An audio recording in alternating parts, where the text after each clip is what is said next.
Good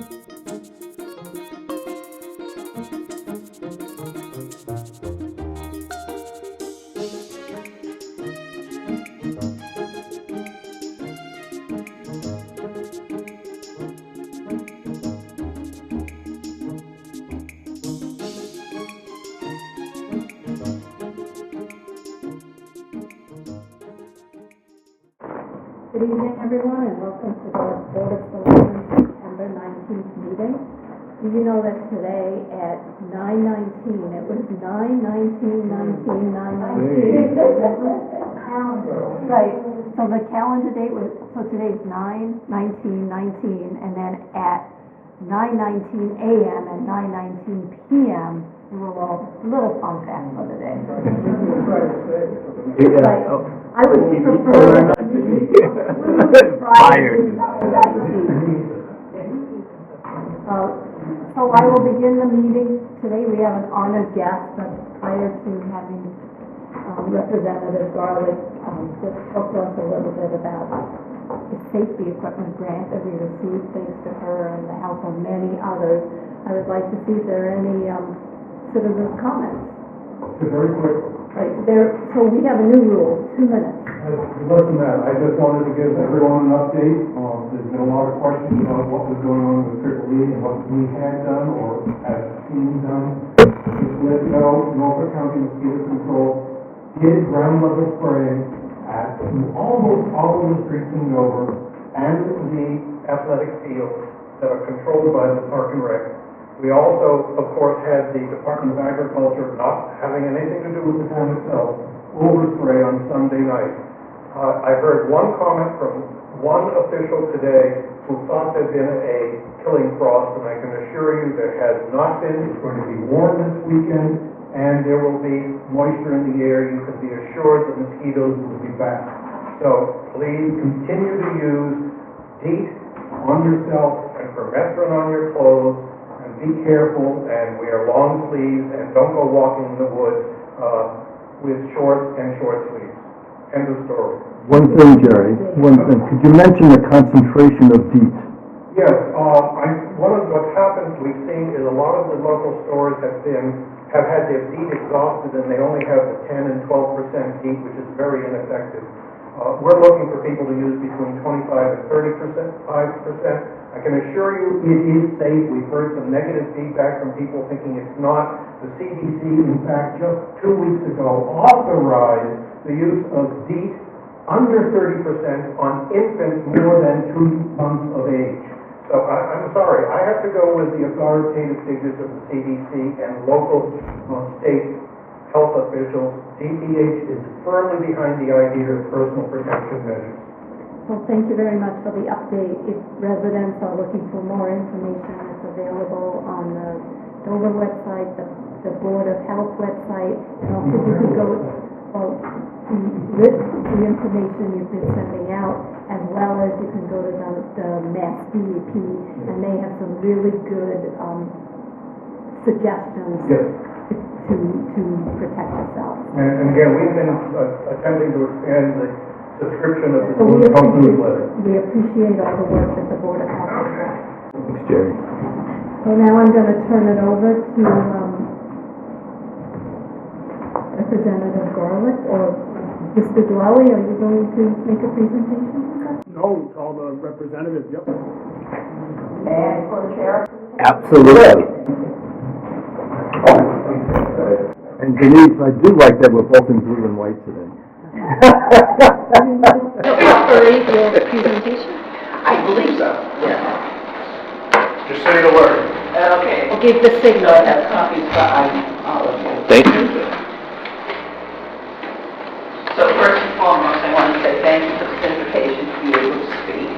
I want to congratulate our wonderful little town on Dover Days. It was delightful.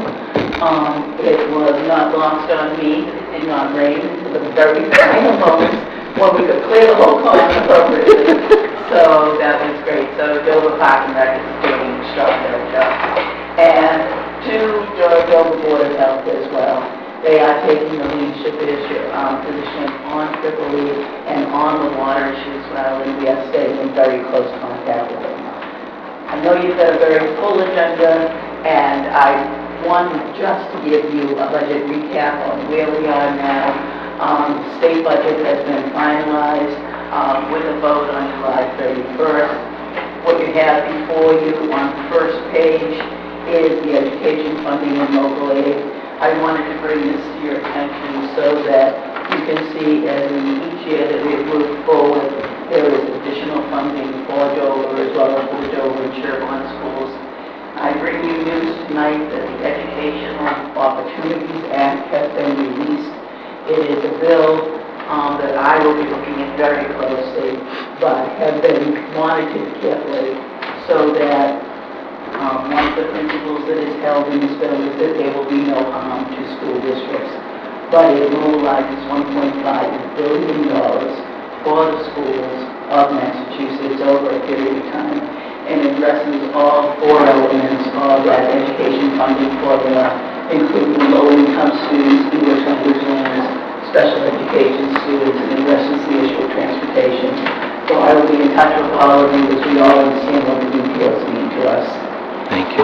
The second thing, and I just highlighted these three areas, you know, it's a $1 billion budget, but when we look at the Dover Citizen Survey, these are the issues that continually seem to be values of the town of Dover, certainly around public health, and these monies have been mobilized in the budget for the Bureau of Substance Addiction Services for behavioral health, and I'm sure that we are all learning that behavioral health is when we talk about substance use disorders and mental health disorders together. That phrase, behavioral health, covers that, and the work that we're going to do on that. This is the first time I was the chair of the Joint Committee on Mental Health, Substance Use and Recovery, and in the House side, I was the chief author on the opioid bill. And it is the first time in 10 years we returned to the principle of prevention as one of the pillars of that bill. And I will continue that work. There was money in that public health line item for smoking cessation as well. Energy and environmental protection, very strong value of the residents of Dover.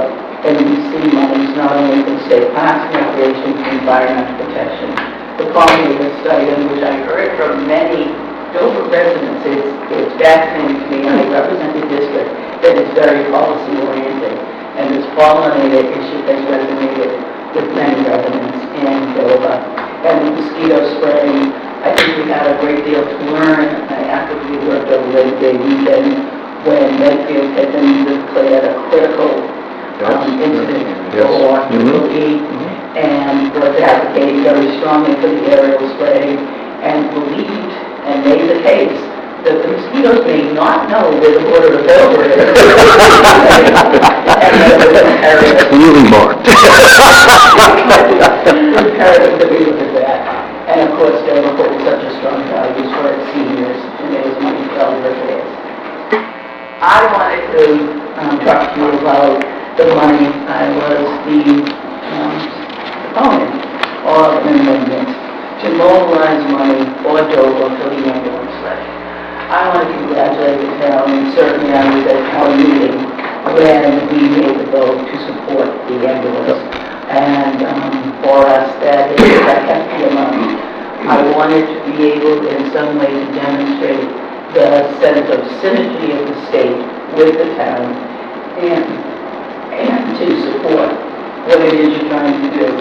The ambulance lift is actually a manual hydraulic lift. It protects the patients in that moment when somebody is on that gurney, which is that stretcher. Thank you.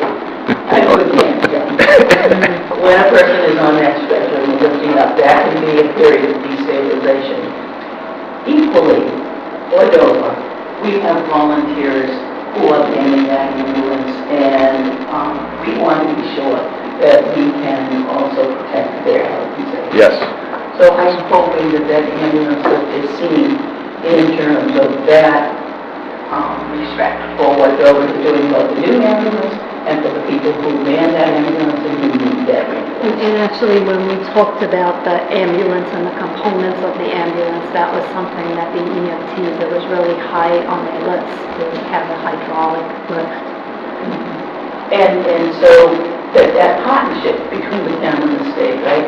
So the town did everything that was necessary, and then through this amendment, we were able to do something that was wanted, so. And, you know, we really appreciate everything that you've done for us in the town, and I think this was a partnership between your office, capital budget, fire and ambulance. You know, fire and ambulance made the compelling argument or value added that we really needed a new ambulance, and that was something we heard at capital budget. And then I think it was the chair of capital budgets who reached out to your office. So we really appreciate the support, and we appreciate, you know, the work of the chair of the capital budgets, bringing this to your attention, and actually to you mostly for helping us out with the group. So thank you. And it's one more example of, I never want the people of Dover to feel like I'm far away. I'm not in Boston. This wasn't a phone call into an office and we're trying to process information. This was a course processing, breakfast at breakfast. Well, it's really hard to imagine you not being close to Dover. I mean, you know, you're here an awful lot of time, and I can say, I mean, people in Dover do a hard job. They do a hard job well, they do a lot of hard work, and working with you has always been a pleasure. I mean, that's a big help. Thank you very much. And so this opportunity to talk about the budget also gives me this wonderful opening to share with you and the people of Dover that I am presently now the vice chair of the Joint Committee on Ways and Means. Congratulations. Yeah, well done. Work. It is a lot of work, but it's a wonderful place to be, so thank you. Congratulations. Congratulations. And thank you so much for everything you do for us. It really is. Denise, thank you. Thank you. Very much appreciated. Very. Could not be a more lovely meeting. Thank you. I'll see you soon, man. Thank you. Thank you. This is my breakfast spot. Yeah. Does he buy you coffee? I'm buying. You buy. Thank you. You're welcome. Yes. Certainly. I'd like to personally thank the committee, capital budget, Board of Selectmen, Board of Fire Engineers, particularly Denise for the hard work. My many years here going through budgets and so forth. I really haven't seen a committee like Barry's committee that did the due diligence. Questions came up and I haven't seen it in a long time. But everybody did a thorough job. But I just wanted to thank everybody, the members of the Dover Fire, EMS, and Fire Department. One of the finest all volunteer fire departments, I believe, in the state. And it's hard to say it's all volunteer, it still exists. But without that being said, if you don't mind, I'd like to just give Denise a little... Yeah. Well, so $50.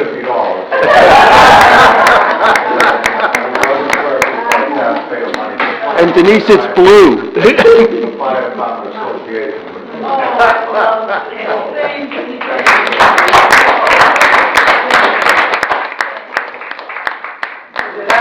Can we get a picture of this?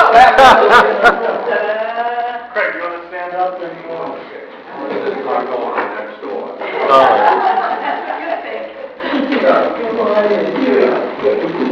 We'll put it on the website. Yeah, the website that'd be filed. We'll talk about that Thank you very much. If the governor wants one, we have triple X. I know I'm here next Thursday.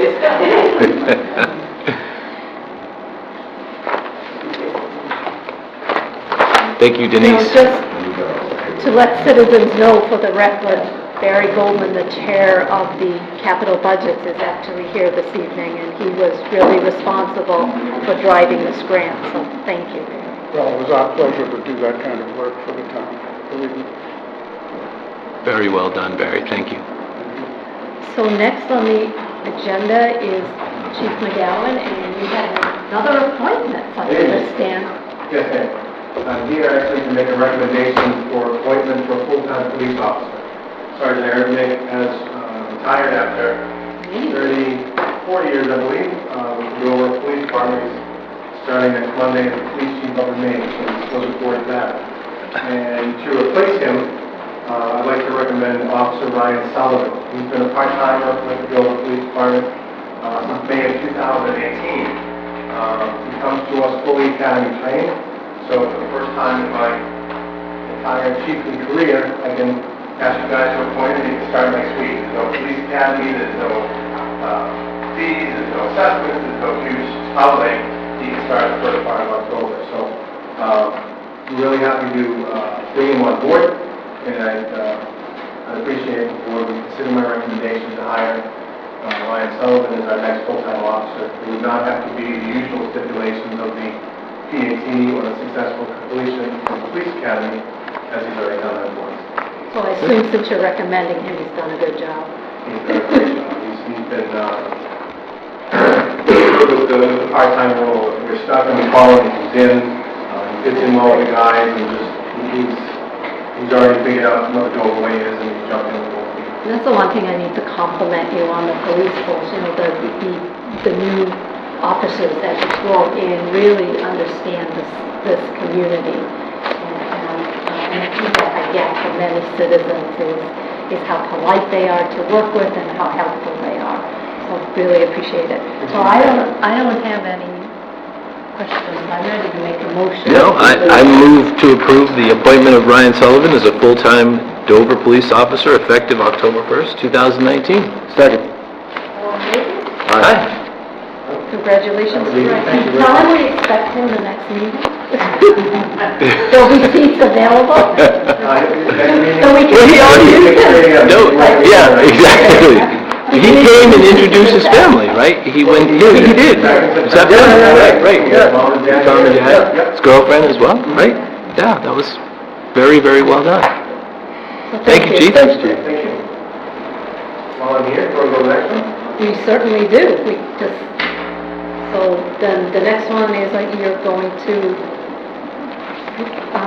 present a grant and request that we approve it for 911 training. Yes, so the state 911 department offers police departments throughout the state with a 911 call center the ability to apply for two different grants. So one is for support and incentive to help us with any staffing or equipment needs, and then the particular grant I'm before you with today is for the training and education grant. The state mandate is that all officers who answer our 911 phones receive 16 hours of continuing education every year.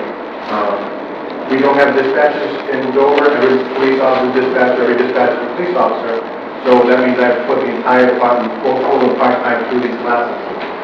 This grant allows me to cover the overtime, 16 hours overtime for every officer, plus all the fees and tuition associated with the classes. So the total on this comes out to $26,176 and change. And I'd ask the board to request to authorize me to apply for that grant.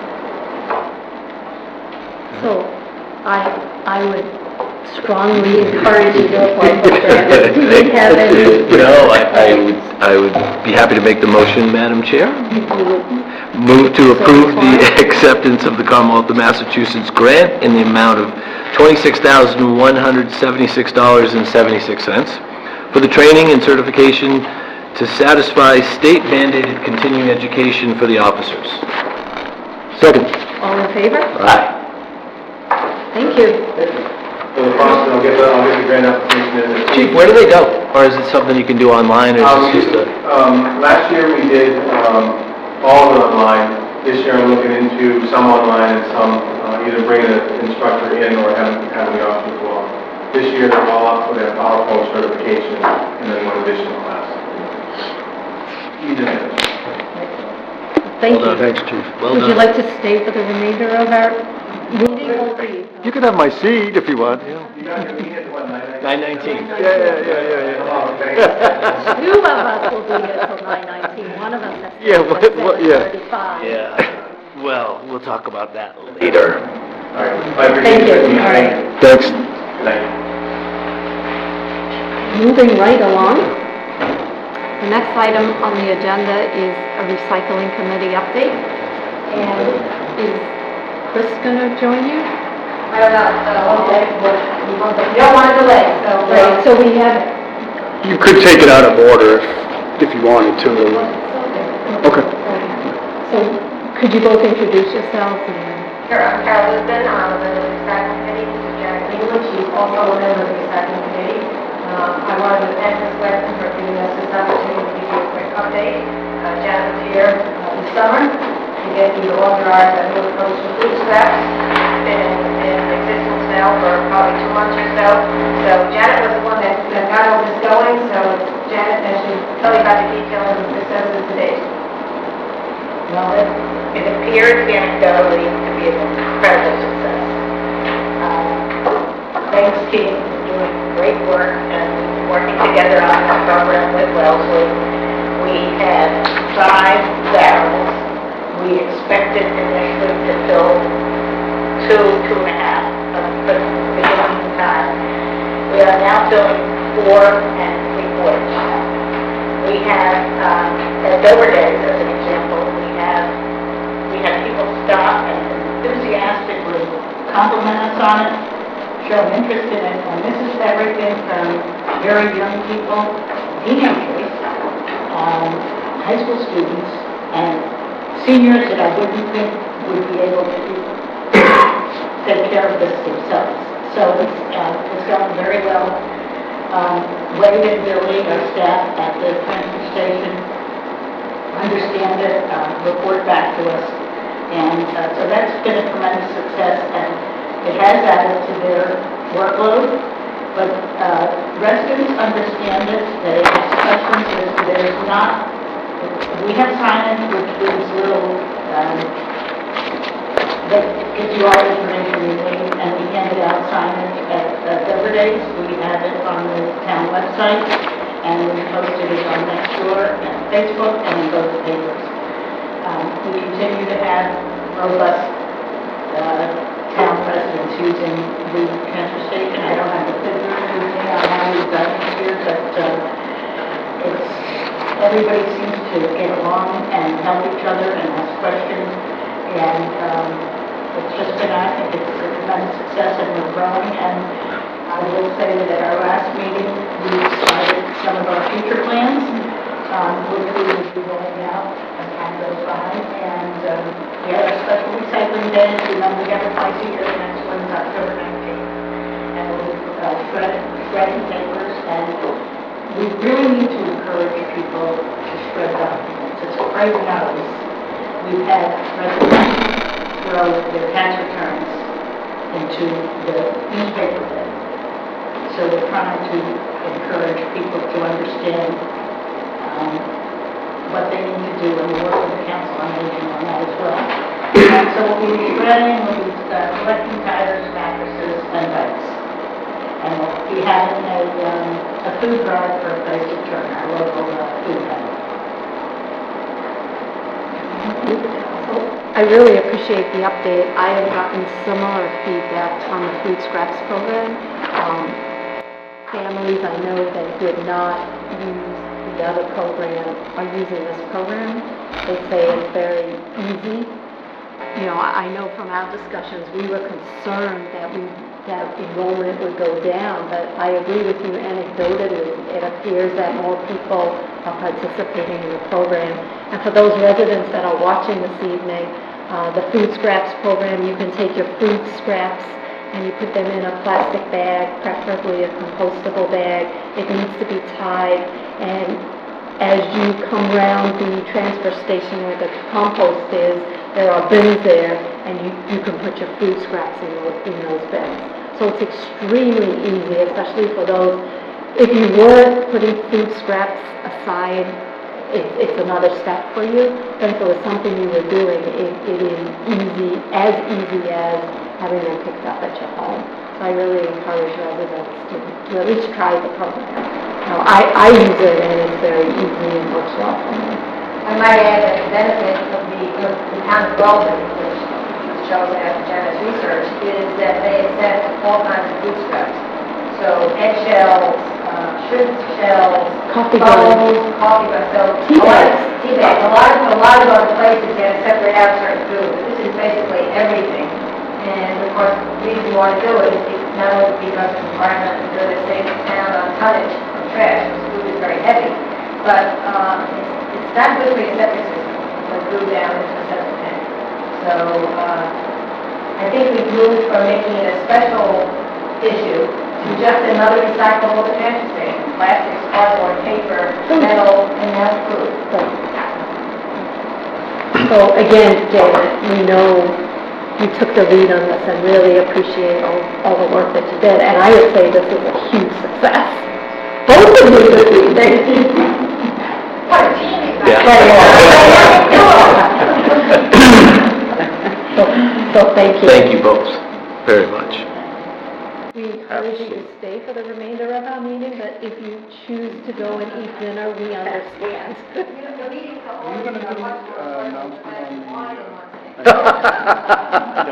Or two. Yeah, I would try two. Well, maybe we should get special liquor licenses Great for idea this for drunk. us. I mean, you can ask the chair. See you, Craig, thanks. Thanks, Janet. Thank you. Why don't you start? Do you want to request the chair?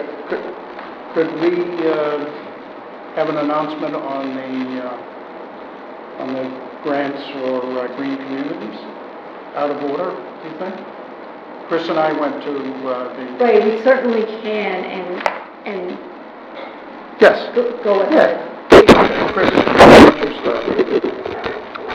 Sure, yeah, thanks. I'm very pleased to announce to the board and to the community that thanks to Barry's tremendously hard work, as well as Gino, our town planner, the town of Dover has been awarded over $100,000 in grant funds for energy efficient projects for the townhouse, for our streetlights, for the library facility, and for the public safety facility, which is really great, which will help over time reduce the town's overall energy costs.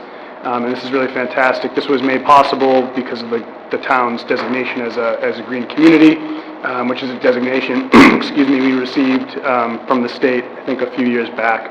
And so being a green community allows you to be able to participate in these grant funding opportunities that they run typically every year. So it's a really great thing. There was a great event in Southborough on Wednesday with the Lieutenant Governor and the Commissioner of Energy and Environmental Affairs, who made the announcement for the communities who received grant funds this year. So I'd turn it over to Barry maybe to speak a little bit more maybe about the projects or the effort or anything else you'd like to add, but it was a great event. Well, I would just like to put it in context in terms of savings. I didn't realize the extent of the savings because they occur over many years. Most of this equipment and upgrades to the buildings have 20-year lives. So we can multiply the savings by 20, and we're able to calculate the kinds of savings. We're saving almost 60,000 kilowatts a year of electricity because of using more efficient equipment.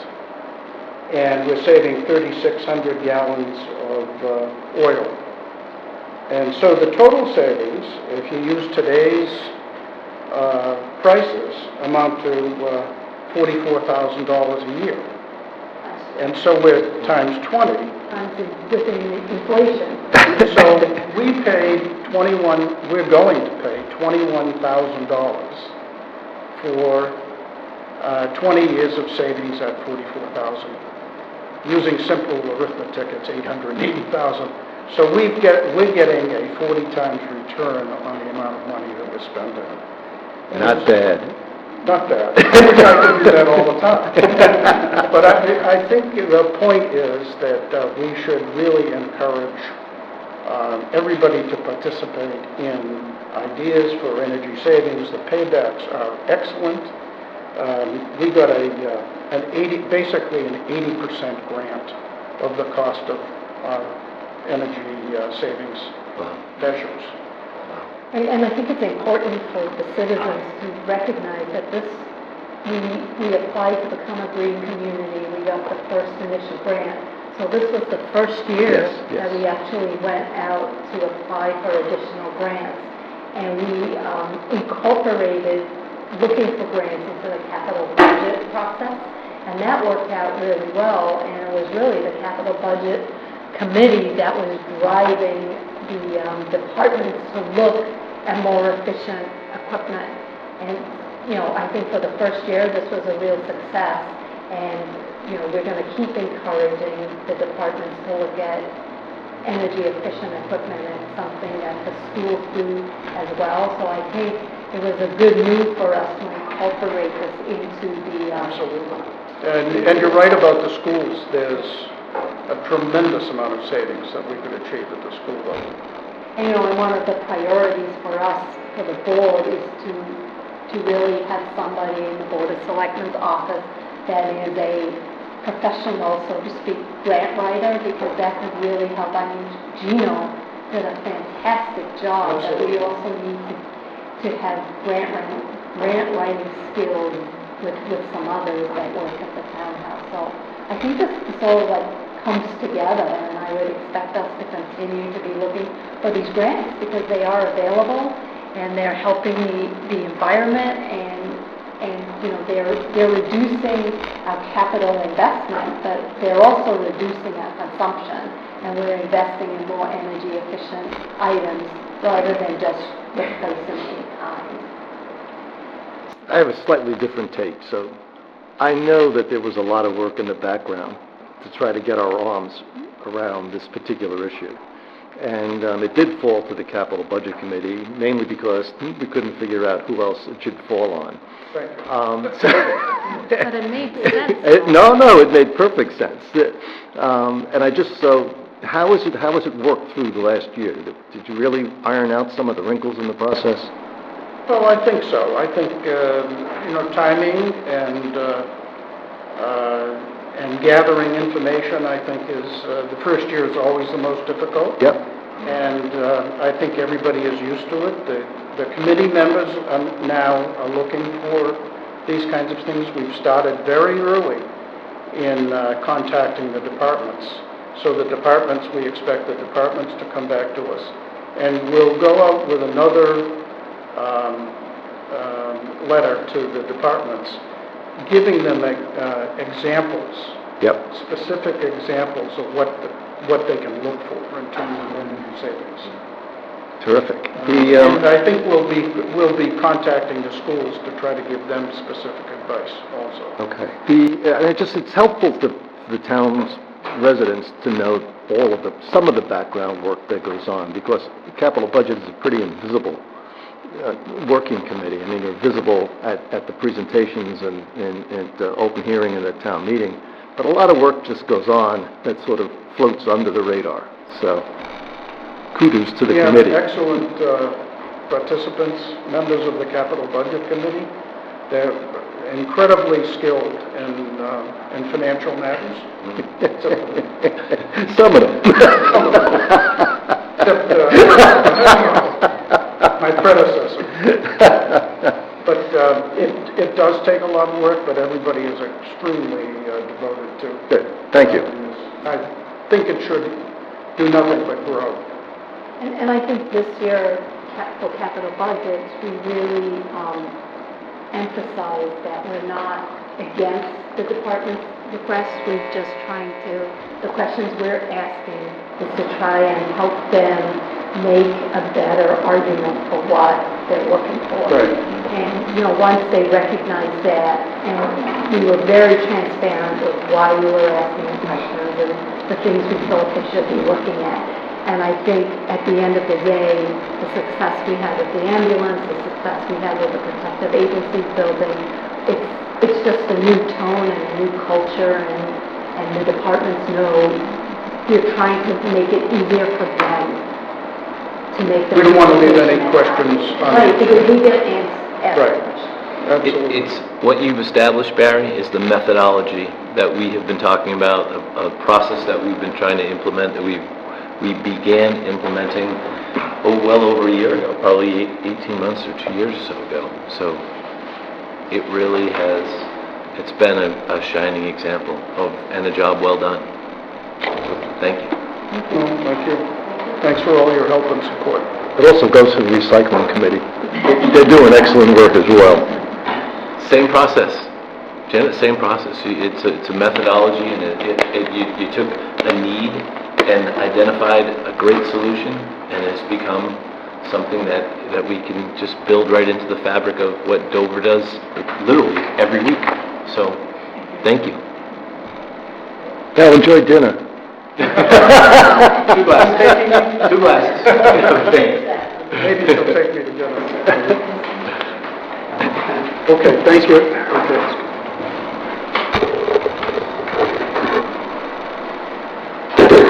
Time. You run a tight ship, So Robin. the next item, speaking of processes, the next item is the Mary Kerrigan from the Personnel Board, and you're going to present the Personnel Board's recommendation for the increase to the non-union employees. And this is, you've been utilizing basically the same process for the last 15 years. We have a decent process. It was, I want to thank Andy Urson for he's the head of the reward committee. He came to our meeting, and I think it was very helpful to have him there, because you could see us making the spaghetti and things we have seen, sort of talk to things well. I did have to call into their meeting, so it was a little bit more difficult to hear, but I think that we had some really good conversations about this year, but about the bigger picture that I want to share with you that aren't from real legal compliance. The other thing that happened that I think was really useful was Kathy Lynn, our accountant, town accountant, worked with us to put together the process of how you calculate the cost, because in the transition, I stepped in to try to do this, because before I got a number, and so what we wanted to do is really establish how did you come to this conclusion to create something that we can use year after year after year. And we did that together, and so now we know right down to the minute level exactly what the cost is. And I think it's consensus that everyone involved knows what that is and what it is. So I think that was helpful for us in the start here. As I always say, it's about engaging your workforce, being fair to people who work for you, and having them want to be here. It's also a system that's all used by all the other towns in Massachusetts and in other states. And what we did when we looked back to 2001 or so was we created a data set. Now again, that isn't the perfect answer, but at least it's a foundation to make this decision. Because prior to this time, we really didn't have a database to start with. And so that's been really helpful to us in the process. And we've been consistent about using it so you know that the data that we use every year is the same. Now, we may, looking forward 2 years, come out with a slightly different recommendation, but the data set that we start from is consistent over all that time. The next slide is just a slide that shows you the employee populations, which ones we're talking about when we talk about this system and this general increase. And it's the management, professional, administrative people that are non-union, and then the fire department that's not part of any other unit. So this is what we're talking about when we talk about the comp process.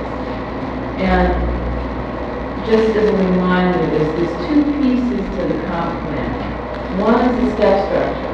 And the step structure, again, is a piece that's used by most of the towns in Massachusetts and other places that basically creates the framework for the jobs and how that framework moves forward every year.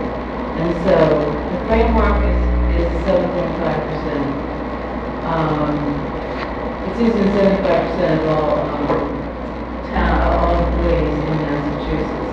And the structure adjustment is 2.75 every year. So that's the structure just moving every year. And then what we're talking here today is we're talking about the general increase. And that's what we're talking about, trying to bring our people to market. And as you know, we've been chasing this market for some time. And we'll show you where we are historically, reminding you that the data we're using, the key pieces of Department of Labor data in Winter and this area. We also look at the national statistics for state and local government and we look at CPI just to see what that means in terms of purchasing power. And we look at Social Security numbers, although they're really kind of way out in terms of what we're doing. There's just a nice piece to see the full economic picture. And we do surveys every 3 to 5 years to see how we're doing in terms of matching the actual economies we go through. The next one is just the examples of the structure, so people who aren't used to it can see it. That's the whole structure that moves every year. And then I think the most important thing to look at when we look back historically is to look at what we started in 2001. And that was the initial survey. And our goal was to get to 50% market. And what you'll see on the next page, we're not there yet. And we've been doing this for a while. But we have some ideas about that. And so, and also some broader things when we get to that 50%, is that the right target? But I don't think that's a conversation today, but I think it's a conversation for some time. So you'll see that we did 2 classification studies in 2001 and 2004. That was taking, redoing all the job descriptions, having all the employees involved, having all the managers review and agree, and then we created the system. What we realized was the jobs didn't change that much, and we were available to relook at any job if the manager came through and asked us to do that. And we have done that over the years. So starting in 2008, 12, 16, and very critically 2020, we've done pricing stuff. And that means that we go out to a set of similar jobs geographically and the size that we find with a rather unique town in many ways, but in this particular, the jobs are just different. And so we have been moving, and I'll show you the numbers in just a minute, over those years.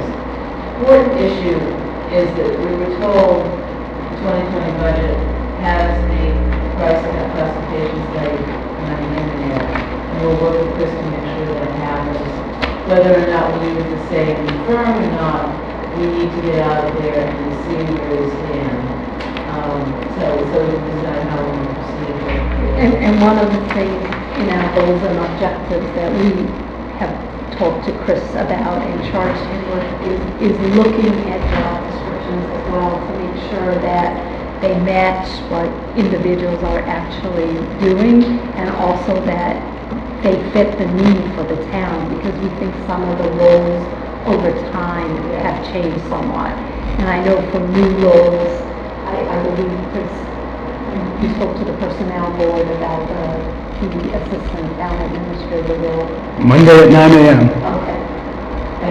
So we are trying to be really proactive. We understand that the environment is changing and we probably need different types of skill sets for some of these jobs. So we want to make sure that we're proactive. And,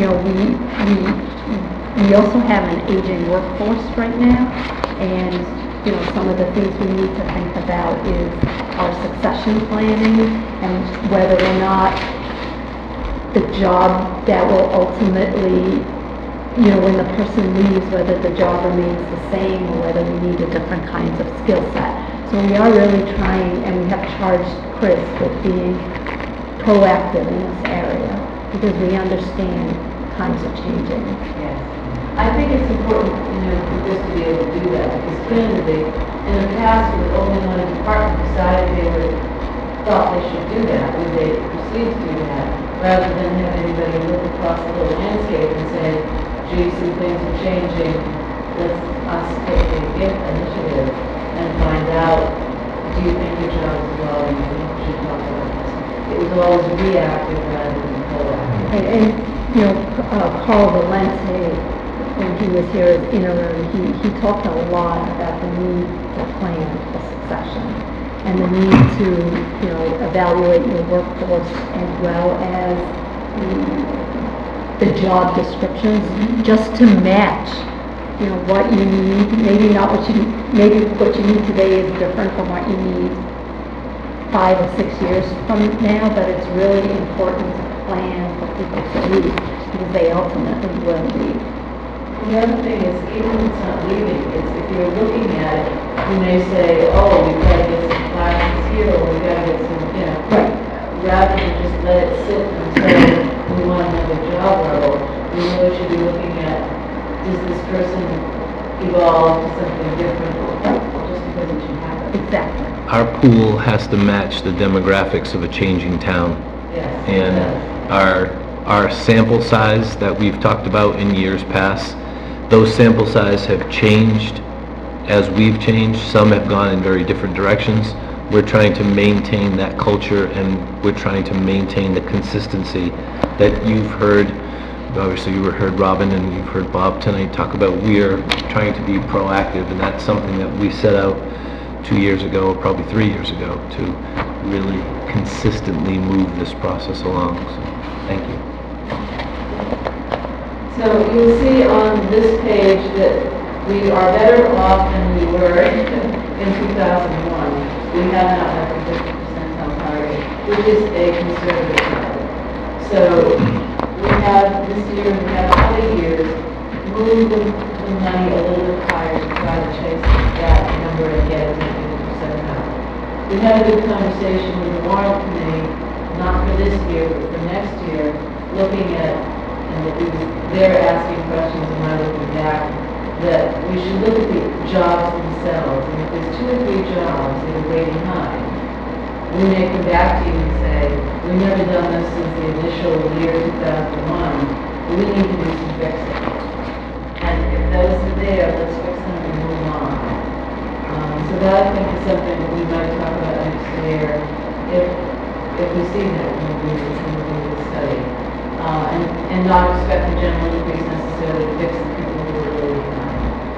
But for this year, what we're seeing in the Northeast, employment cost increase is 2.4, and Social Security is kind of all over the place. They're estimating that it'll come in at 0 to 1.2, which is probably politically interesting, but nothing that we can really use.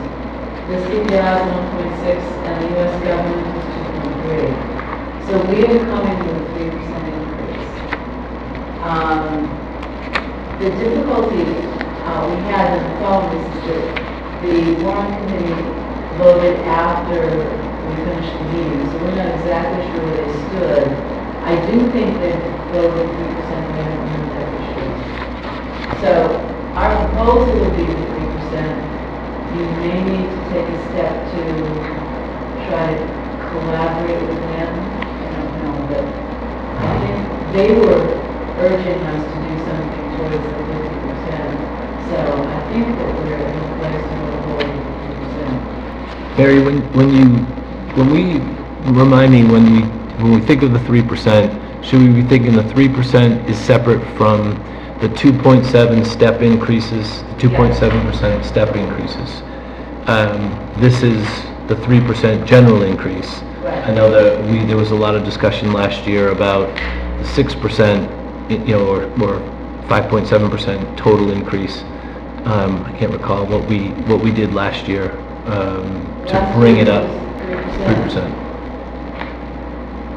And so you see that the framework is changing, and we're putting money behind it, but we're not catching up.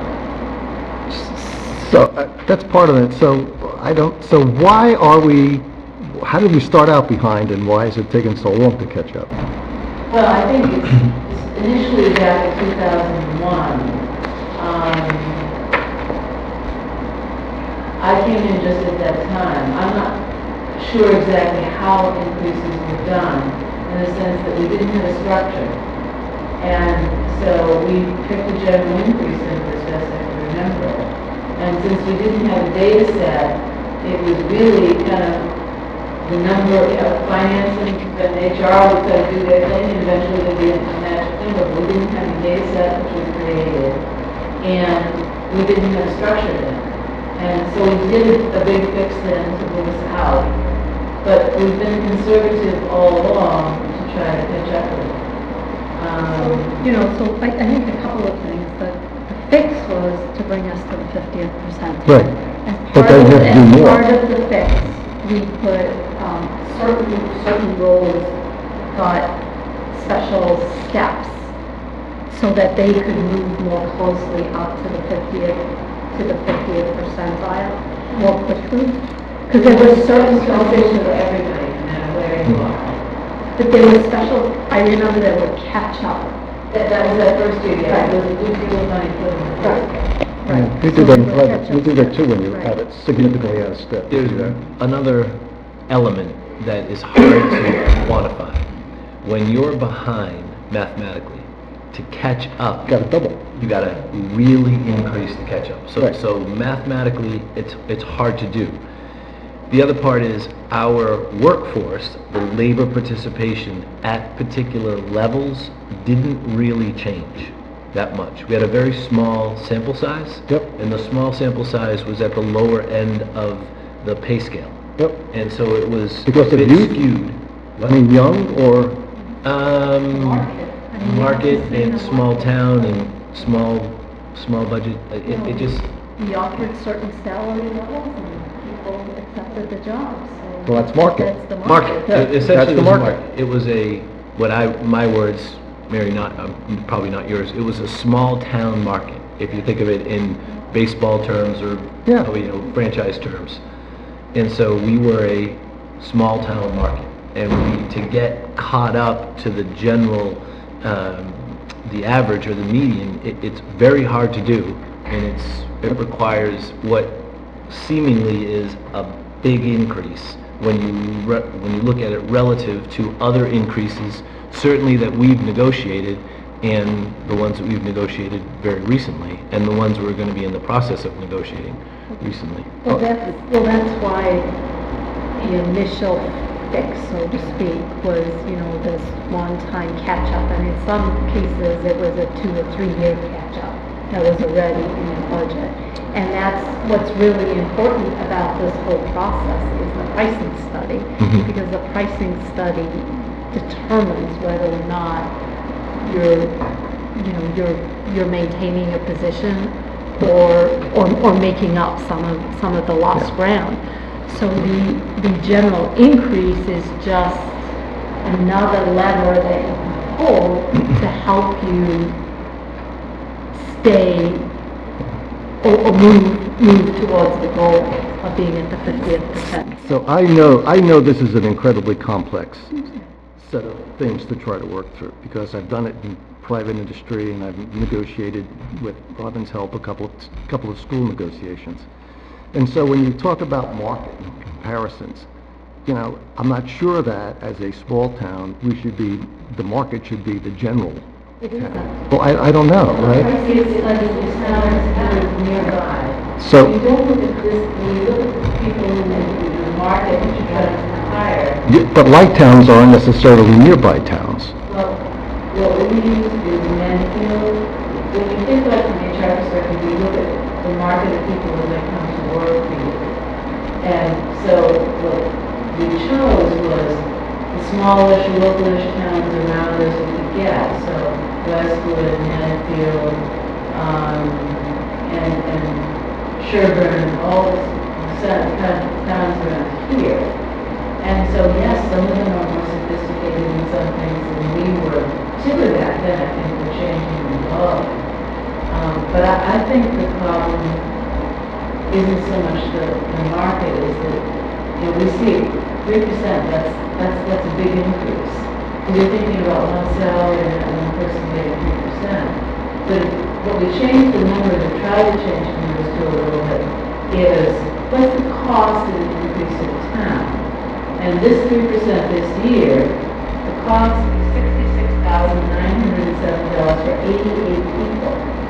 Now, it's not a lot of money per person if you think about it. But when we first got started, I think a lot of people in the town, and in the town meetings, because they were not as easy, said, oh my God, everybody's going to get 3%. But in fact, when you look what the money amount is, it really isn't much. Yeah, but I've watched the town budget like double over less than a 20-year period, and it doesn't double because we add 20 million. It doubles because there are incremental changes that compound over time. And that's insidious. I mean, it works well if you're a saver and you're getting compound interest on your savings account. But the You other can't make side, 3% on your savings right now. well, that's right, because the that's- inflation rate is about 1.5. The other thing is, you're still not a market. Well, I'm not sure what market is. About We what can, market that's what I said, is. it's very, very complex. But the other, this bothered me about the teachers' contract negotiations as well. There's a step increase of about 4%, and there is COLAs that range from 2 to 3%, and so the increase is 7 or 6%, not the advertised 2 or 3%. And here we're talking about, for some people, you're talking about a 5.75% increase, right? A 2.75% step plus a 3% COLA. And the environment that we're living in is a 2% environment. So it seems pretty rich to me. Well, if you're saying that we're different, and we are very different, and if you compare job A in this town and the larger town, we have slightly different skills maybe or whatever, but you, as an HR person, what you do is you say, I'm trying to bring in the best talent. So whether we're competing with Medicare, we're competing with the rest of the people around here who come to work,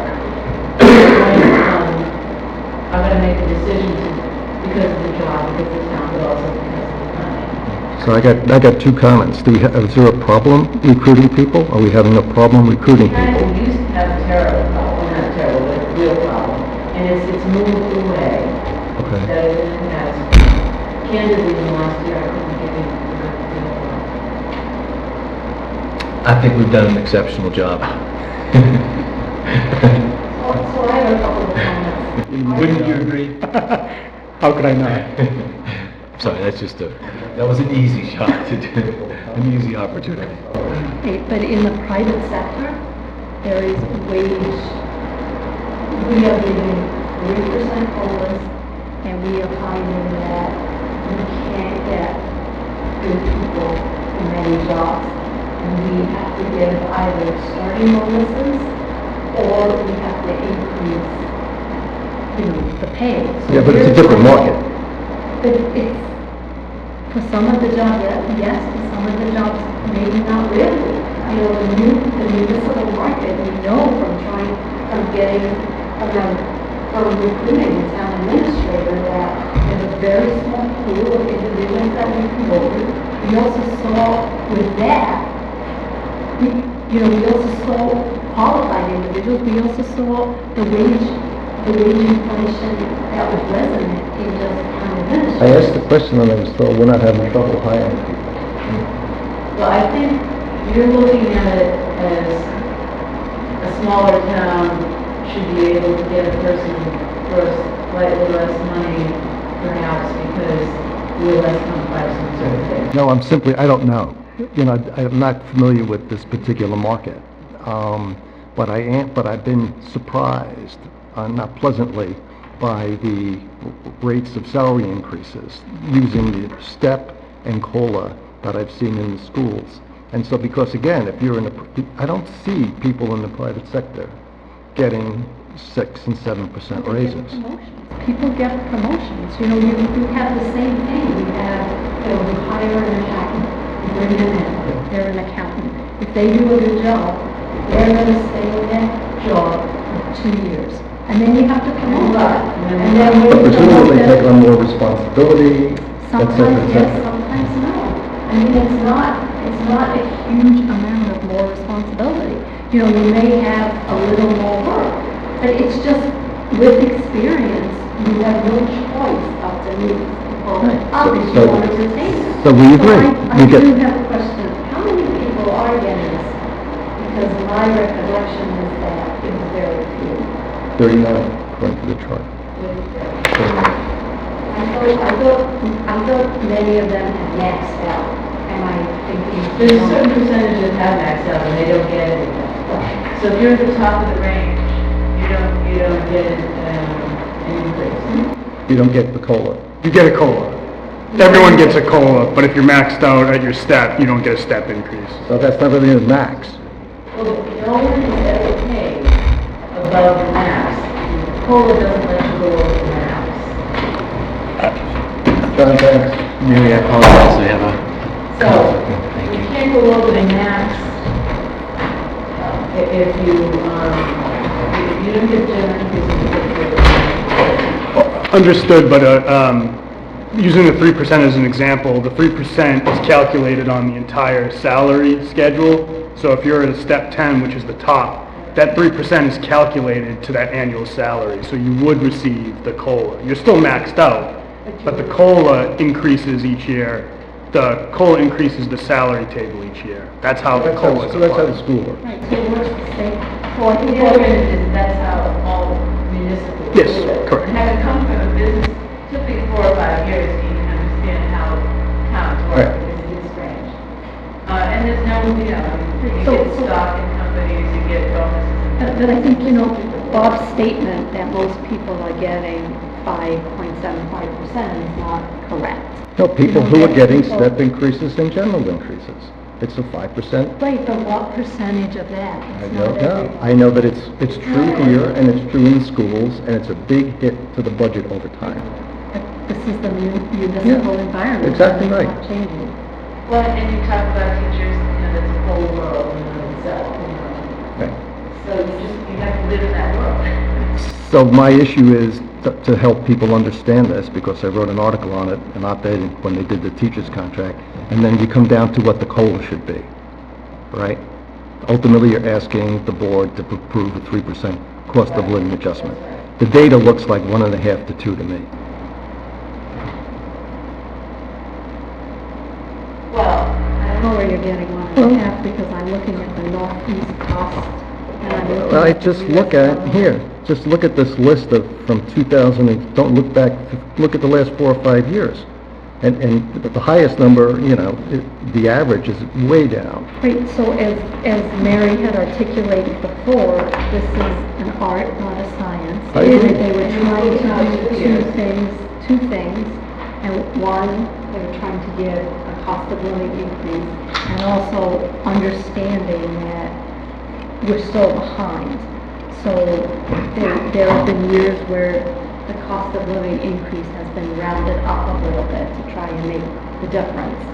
Also, if you look at the other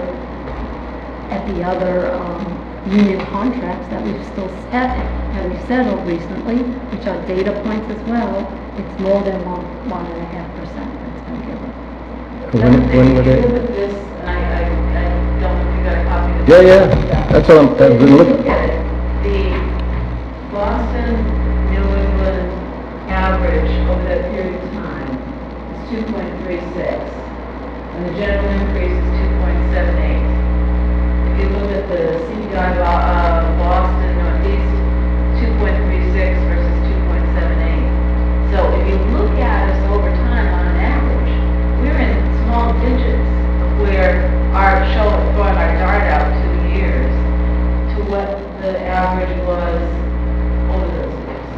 So is it science? No. Is it data that we extrapolate, trying to make the best judgment 2 years out? Yes.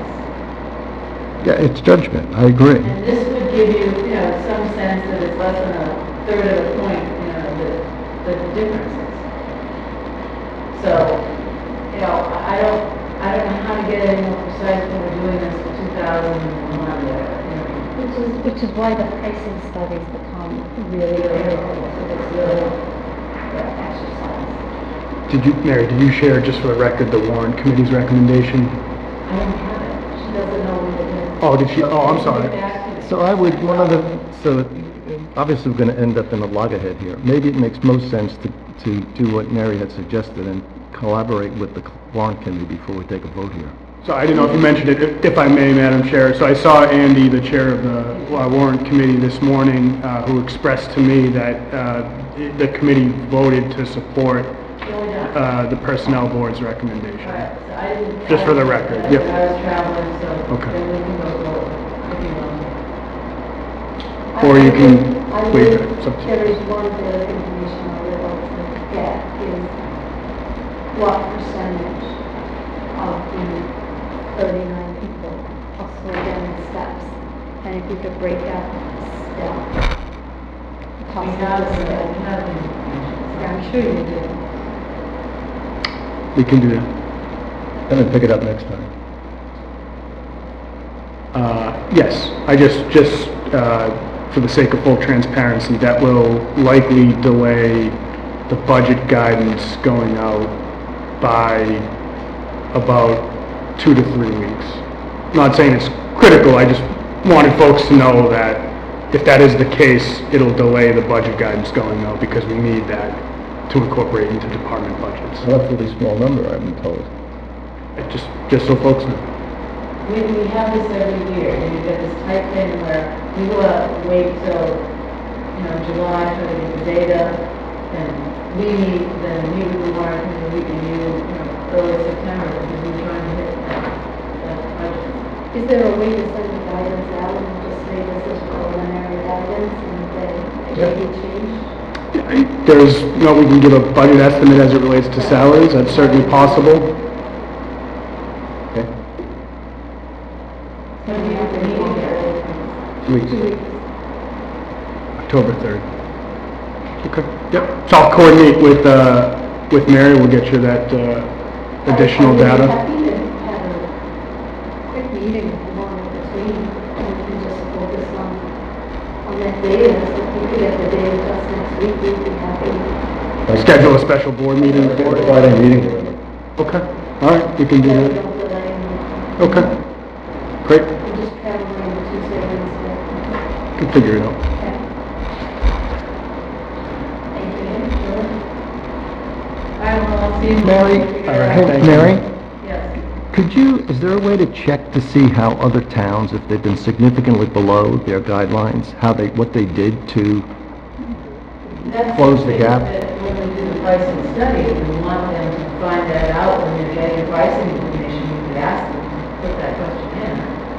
I don't know what it costs. Yeah. Just emphasizing Mary's point, this is why these classification and compensation studies on a somewhat frequent or recurrent basis are helpful because they survey the entire market, they survey your existing staff, and will actually let you know that, hey, X percent of your staff are actually above market by X percent, or a majority of your staff are below, and then it's up to the board to make decisions on, well, do we want to bridge the gap on one-time increases or by incremental COLAs over time? But generally, it's helpful to regularly go out to market to see where we're at. Now, we always did it for 4 years because we lost one time, we didn't get it approved in the town meeting and other things, but most times I think do it every 2 weeks. Yeah.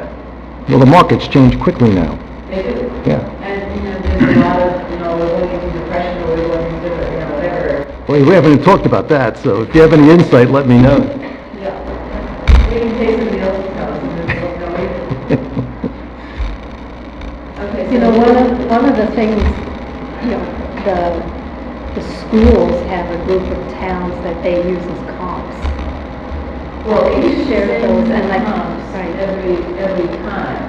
You can change that, but I wouldn't change it too much. Right. Well, many of the towns You're use the same. Thank you. All right, we'll get together and then we'll figure this out. Thank you. Super, thank you very much.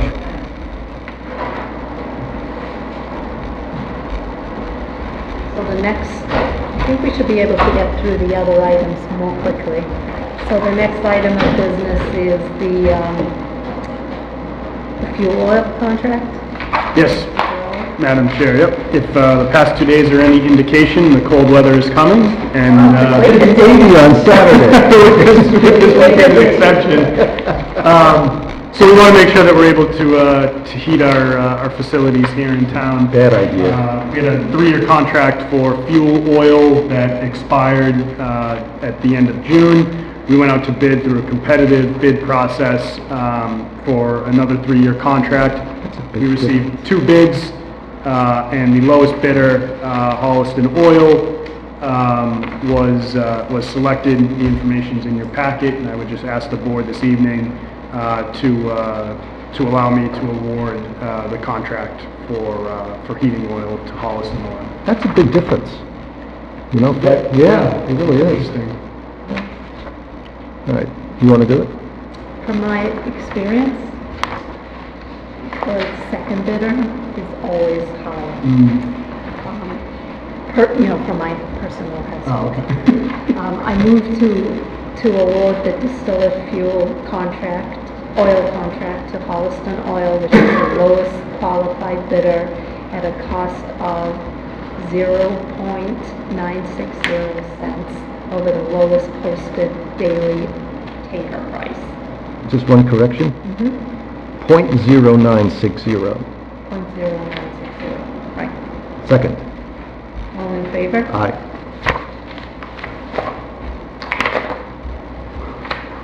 Did you say that?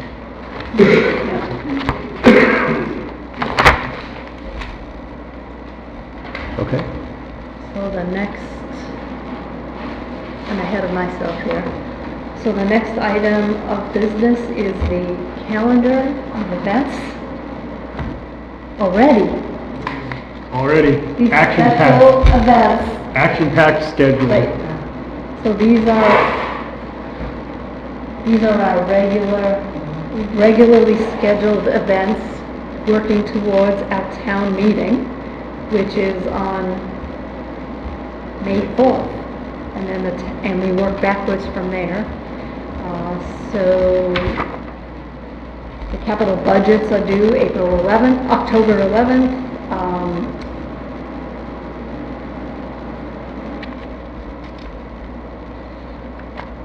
So the warrant opens November 21st. So, I've always had this question, are these statutorily driven, or is this just... Just working backwards off the town's calendar. Yeah, my sense of reading the town's bylaws are that many of these are just past practice. But that's not to say that it's wrong. Right. No, if it works, right? Yeah.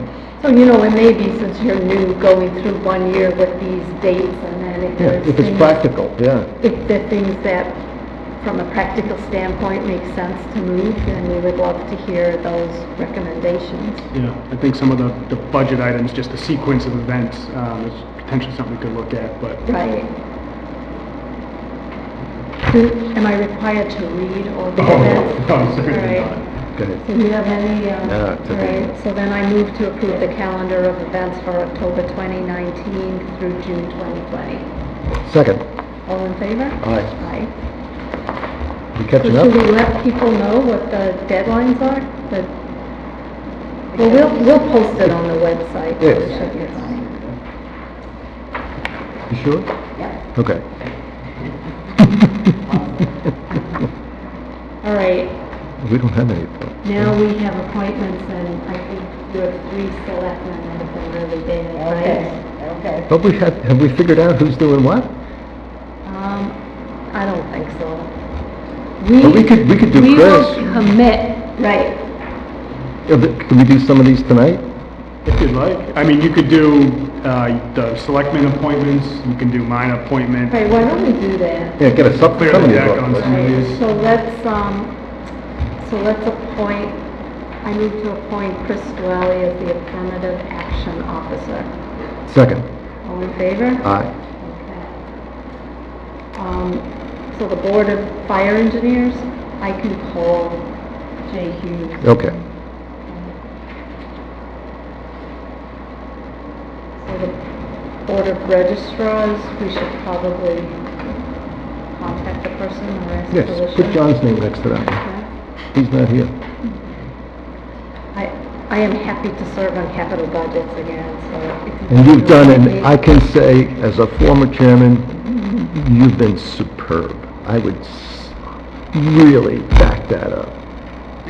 So, are you nominating me, Bob? Do I have to, whatever it takes. Right, whatever it is. Make a motion to nominate Aye. Robin, All right. the capital budget committee. All right, we're good there. Aye.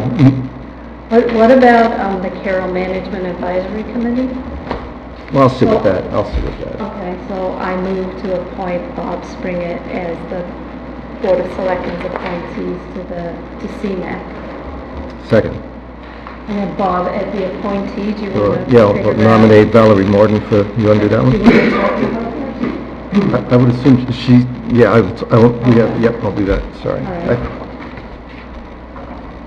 We should skip down to, you want Do to you do? need Concom? Or do they have open, they have two associates?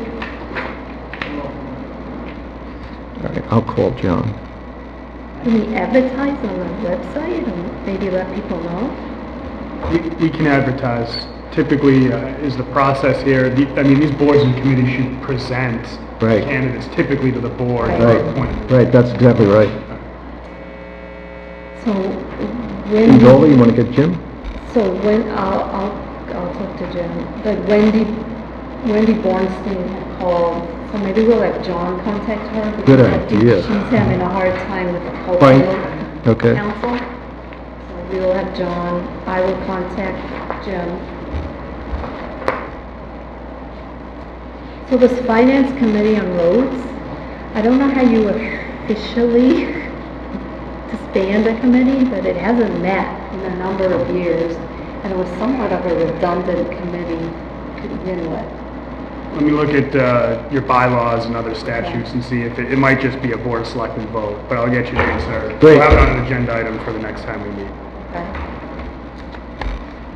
And then this financial and energy assistant coordinator? From my sense, is an active position. I actually am meeting with this particular individual who's got a few questions as it relates to this appointment, so I'll be meeting with her next week. So you want, Perhaps I can mention to her that Okay. an appointment needs to happen. Okay. Thank you. And is this, I always wonder how some of these positions came to be. We have a lot, Yeah, historical, it's just- right, because Finance Committee on Roads, there was a need for that committee at some point. At one point in time, right. And then, the highway department basically takes care of it. So it's probably not we have a lot on our plate this year, but at some point, it's So probably I think it's not- on the list for not a some bad future idea date. to go through some of these and see, is a town employee performing the function?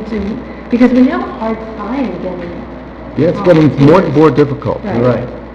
right. So that's a great point, Madam Chair. I think that concept falls well within one of the board's goals, which is to review the town's government structure, Right. of which committees are a major part of. So perhaps what I could do is through conversation with the chair or through the board, maybe run through and take a look at these and, based on experience or conversations, look at maybe some things that could be, I just don't think it's a top priority. Right. noted. There's, as you had pointed out, there's a fair amount on the plate. Right, it's just interesting to know. It would be worth going through. Right, But like the appointment, there's a few things here related to, personnel appointments, like the affirmative act, you don't need to do those. Those just, someone needs to be identified. That's typically someone on staff. It's either your assistant, your HR director, your administrator. It falls within their responsibility. They don't need to be appointed. right, so the same, I expect the same would be true for the forest warden. I don't know what the forest warden does here. Mr. Hughes does it. Okay. Like measurer of wood and bark. I heard his bark's worse than his bite. I just wonder about some of these. So while we're at it, I'm going to nominate Mr. Hughes as the forest warden, which they might say. Second.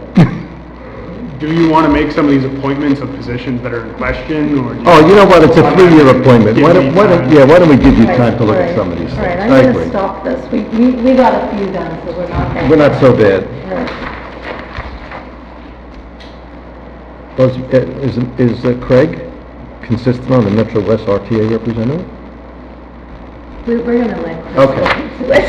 I think that makes Right. a great deal of sense. Okay, plus we're done having fun with this. Right. All right, so the next item of business are selectmen updates. And as far as the rail trail goes, we met with the Friends of the Dover Greenway. We have a conference call set up with them later this month, next week. We are going to set up a meeting between them and us, our council, their council, to discuss with the MTA an alternative approach to development of the rail trail. Oh, terrific. And then we'll report back. Terrific. So, on Carroll, There's a town meeting coming. there seems to be some rumor about a town meeting happening. So the work in progress is to try to make sure that everybody who we can contact everybody we possibly can to make sure they know about the town meeting and that they understand what the vote is all about. So that's continuing work. We have had 2 forums this month, and we have a third on Monday at 7 at the Great Hall. Feedback on the presentation material has been very positive. The Q&A that we get at the end of the meetings have been consistent with what we've heard earlier. And at the end of these forums, I've been asking the audience for critique about the presentation, and I've gotten some good feedback and some positive comments. So that's sort of that end of it, the outreach end, I think is going reasonably well. One person had asked if we, the board, was going to send out a letter to residents about the town meeting, and apparently it was something that was done for Springdale. I thought we were going to do that. Well, I was kind of surprised, and I didn't know if we were, so I don't remember talking about it at the board. And so if that is something we're going to do, We really need to do that. we, the board, Yeah. not we, the committee, right? The committee, it should be a joint. Yeah. No, for 48 Springdale, it was the selectmen that were driving it, so we did put it together. Okay. So we did have a committee, and it was only a 1 or 2-page document. Very factually based. I think you probably have all the information. Yeah, But you really need to send something out. Okay.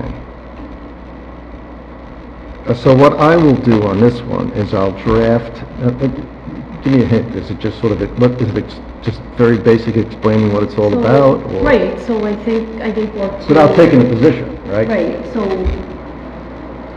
critical things,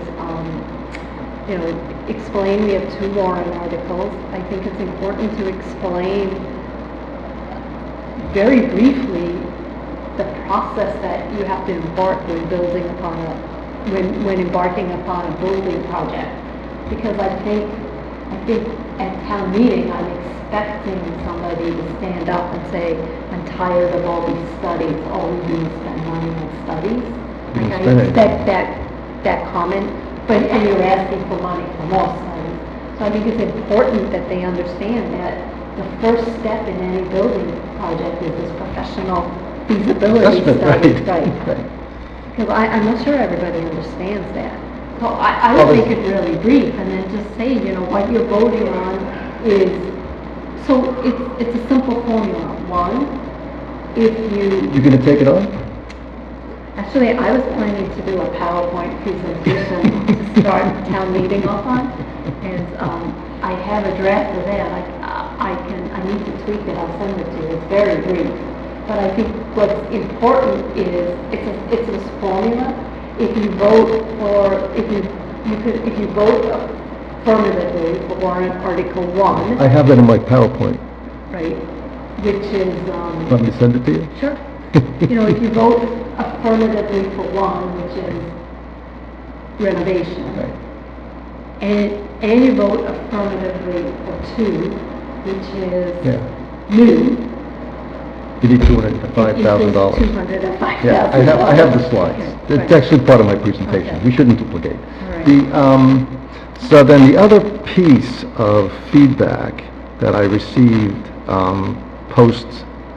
recently after the September 5th meeting, is there was really some I keep being asked about what happened to the third option, right? That needs to be. And so, yes, and so just for the audience, at our September 5th meeting, the board discussed at length the question of how many articles and what should be included in the different articles. And we, in fact, on the committee had also also discussed at length whether there should be 2 or 3 articles. And then as we sort of went through the iterations, we ultimately understood that going back to the committee's original mission, that the board asked for 2 options, renovate or build new. And that's really, that was what we voted on, and that's what's in the warrant. The question about a third option being maintaining the building, my personal view is that's not an option. It is an obligation of the town to maintain its public facilities.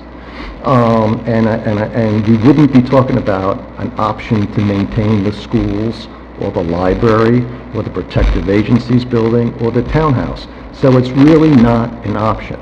We're trying, we the board, based on all of the past history here, what we really want is the town to make an affirmative vote on which direction we should take with the Carroll, whether it's renovate or build new, in order to provide quality public space for community use going forward.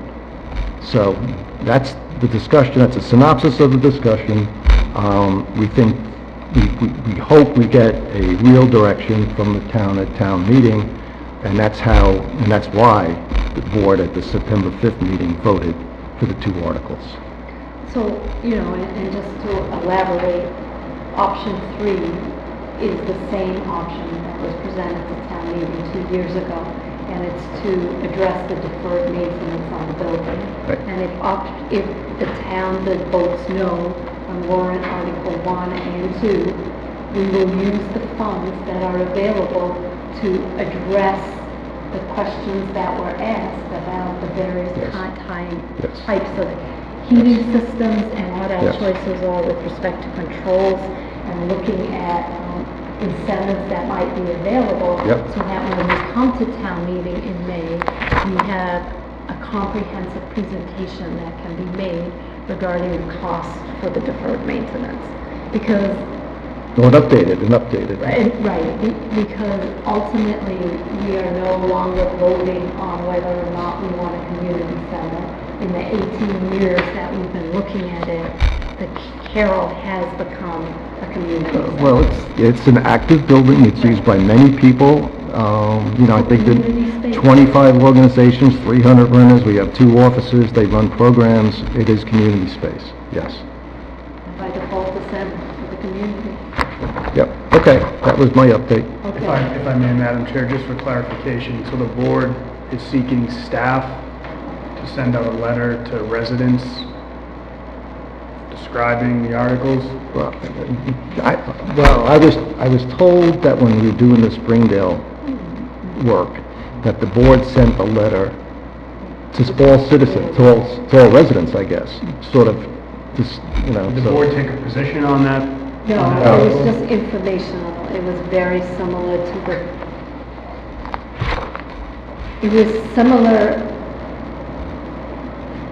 to the Blue Book in the sense that the board said, this is what we're doing at town meeting, this is what you're gonna be voting on, these are your options.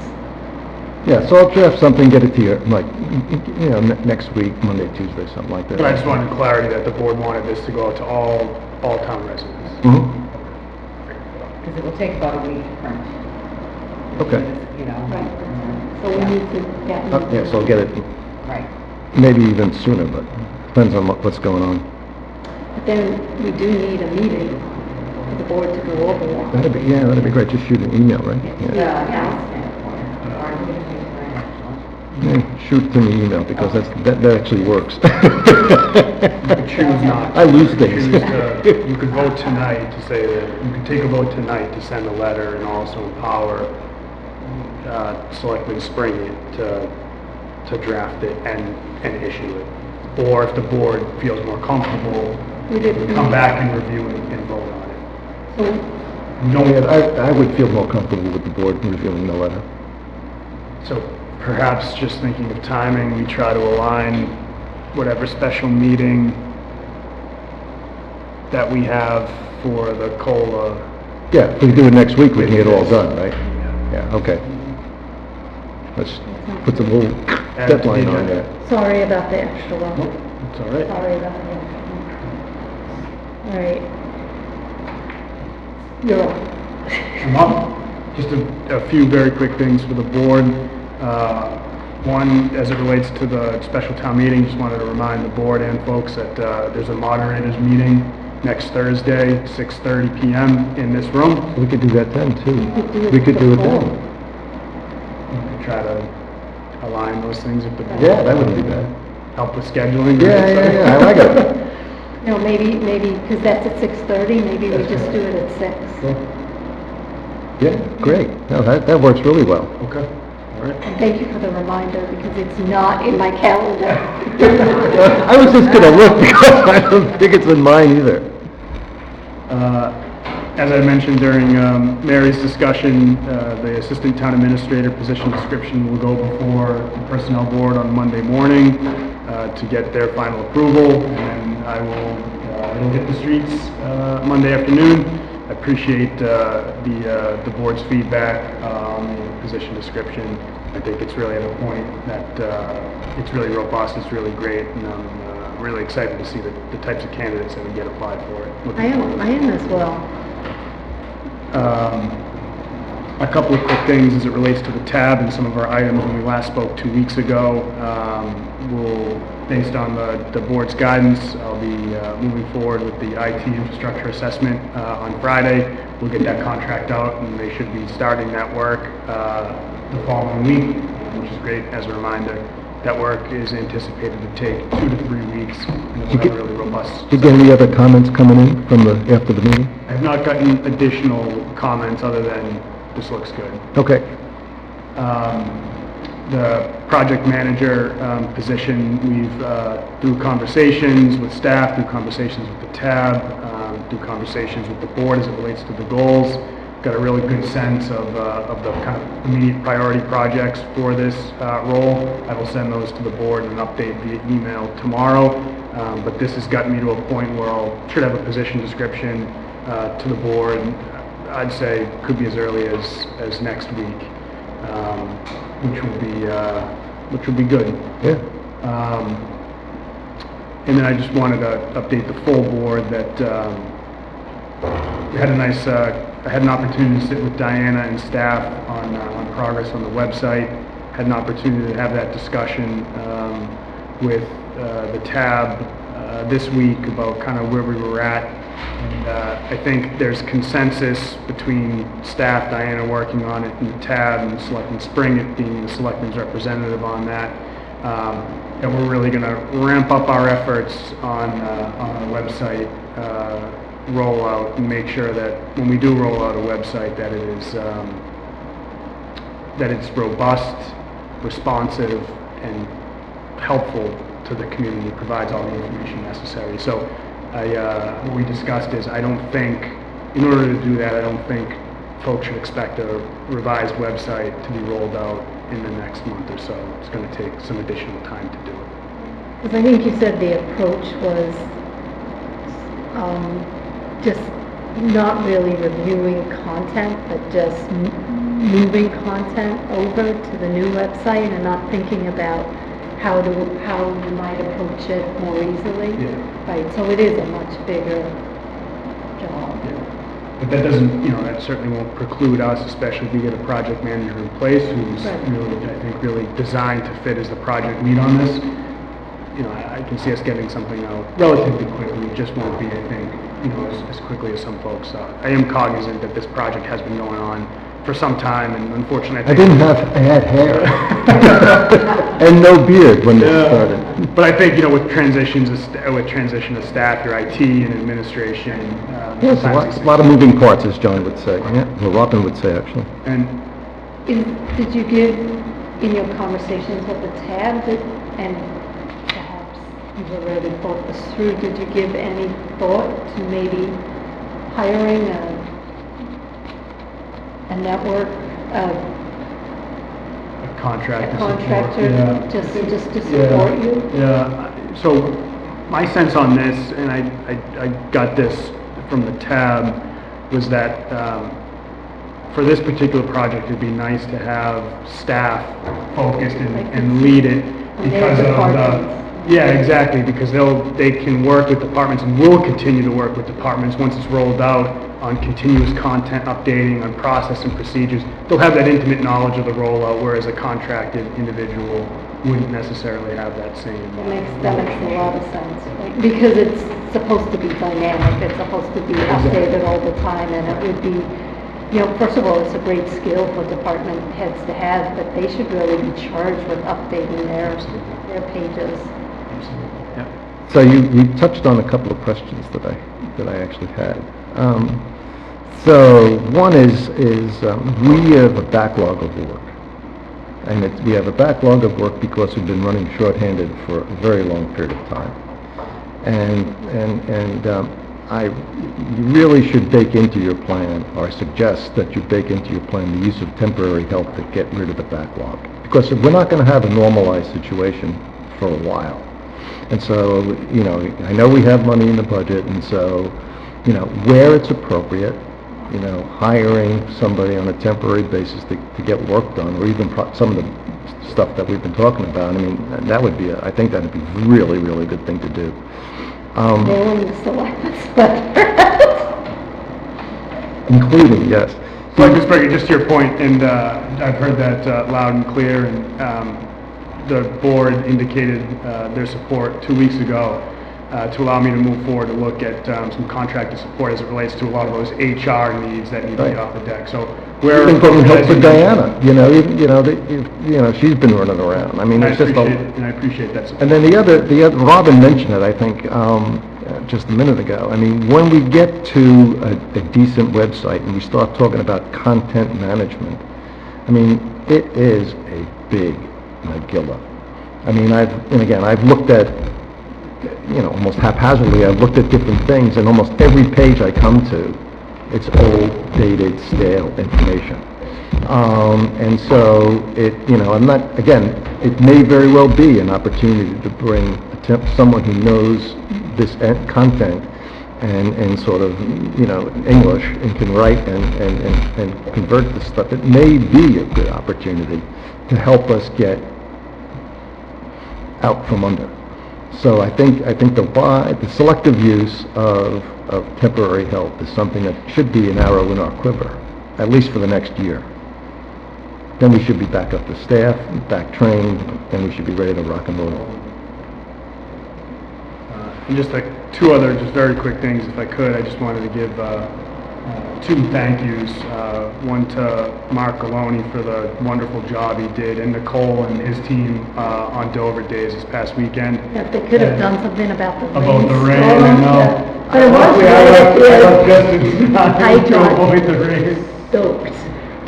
I was driving, and I felt bad, but I was also thankful. The weather in D.C. was lovely.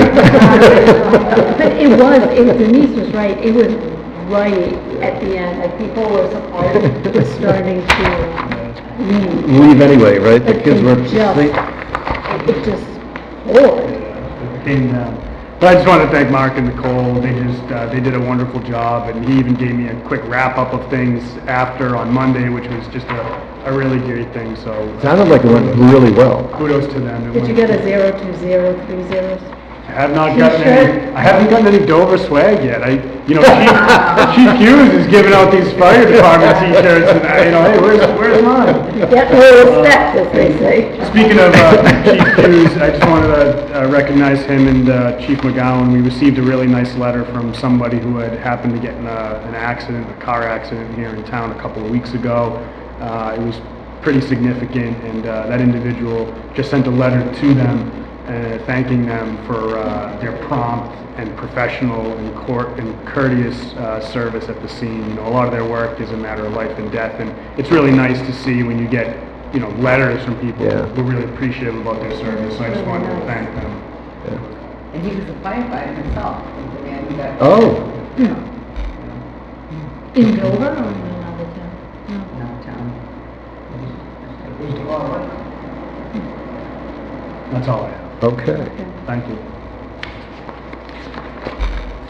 And then finally, the last item of business is the consent agenda. So we have John's favorite, special licenses. So I move to approve the consent agenda as presented. That includes special liquor licenses, all in 2019 for September 22nd and 28th. October 6th, 2 events, November 2nd, August 14th, 15th, and the minutes. I was saying these all in arrears. And also to approve the minutes from August 14th, 15th, and 23rd. And these were the open session minutes. So I'm going to ask that we remove the August 14th minutes. I've asked Mona to look at what I thought was a discrepancy. Okay. Okay, so I will second the motion with the August 14th items deleted. Okay. Okay? All in favor? Aye. Aye. And then we'll just bring the August 14th in. Next one. Next Yep. one. It's small. Okay. And that, so I'll make a motion to adjourn the meeting. Second? All in favor? Aye. Thank you and good night.